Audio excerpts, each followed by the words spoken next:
যে দেশে ন্যায় বিচার দীর্ঘদিন বন্দী ছিল ভয় আর ক্ষমতার দেওয়ালে, সে দেশে এক নারী নিজের প্রাণ বাজি রেখে প্রবেশ করেছেন রাষ্ট্রযন্ত্রের অন্ধকারে, আর সেখান থেকে ফিরিয়ে এনেছেন হারিয়ে যাওয়া মানুষের আর্তনাদ। এই নারী ডক্টর নাবিলা ইদ্রিস, যিনি এখন দেশের আলোচনার কেন্দ্রে রয়েছেন। তিনি শুধু একজন গবেষক নন, তিনি এক গুমবিরোধী যোদ্ধা, যার হাত ধরে বাংলাদেশের ইতিহাসে প্রথমবারের মতো রাষ্ট্রপরিচালিত নিপীড়নের ভয়ঙ্কর সত্য উঠে এসেছে সকলের সামনে।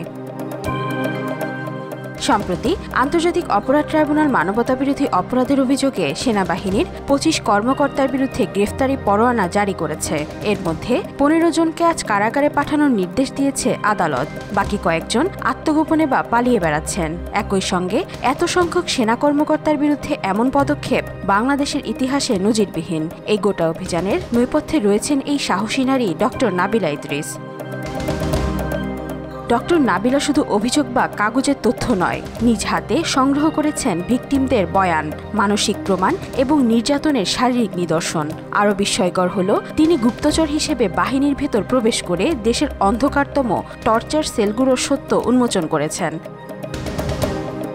তিনি প্রথম আলোচনায় আসেন ডিজিএফআই এর গোপন কারাগার আয়নাঘর পরিদর্শনের দিন।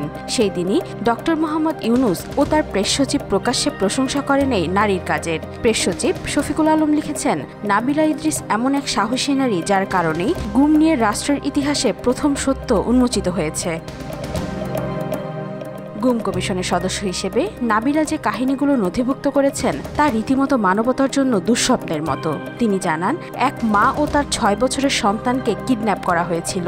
শিশুটি পরে ভিডিও দেখে চেনে সেই পেঁপেমুখ আঙ্কেলকে, যার ভিত্তিতে এখন আটক আছেন এক সেনা কর্মকর্তা। গর্ভবতী নারীকে নির্যাতন করা হয়, তার ওড়না খুলে উপহাস করা হয় ধর্ম নিয়ে। বলা হতো, তোদের নামাজ আল্লাহ কবুল করবে না। এক তরুণীকে ৩ দিন দাঁড় করিয়ে রাখা হয় শুধু একটি কারণেই, সে নিকাব খুলতে রাজি ছিল না।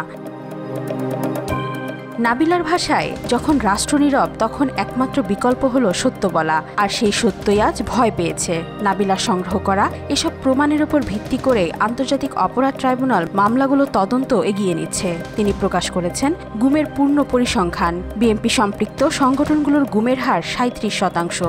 অন্যদিকে জামাত ও শিবির মিলে গুমের হার ৫৬%, অর্থাৎ বিএনপির চেয়েও বেশি।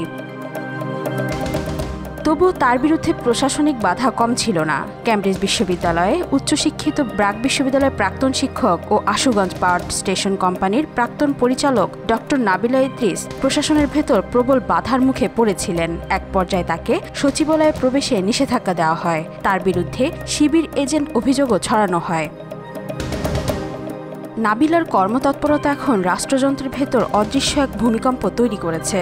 তার দেওয়া তথ্যের ভিত্তিতে এখন ১৫ সেনা কর্মকর্তা কারাগারে। ট্রাইব্যুনালের চিফ প্রসিকিউটর তাজুল ইসলাম বলেছেন, আদালতের নির্দেশে ১৫ সেনা কর্মকর্তাকে কারাগারে পাঠানো হয়েছে। দেশজুড়ে এখন আলোচনায় ডক্টর নাবিলা ইদ্রিস শুধু একজন গবেষক নন, বরং ইতিহাসের পাতায় উল্টে দেওয়া এক নির্ভীক যোদ্ধা, যিনি গুমের অন্ধকার থেকে রাষ্ট্রকে জাগিয়ে তুলেছেন।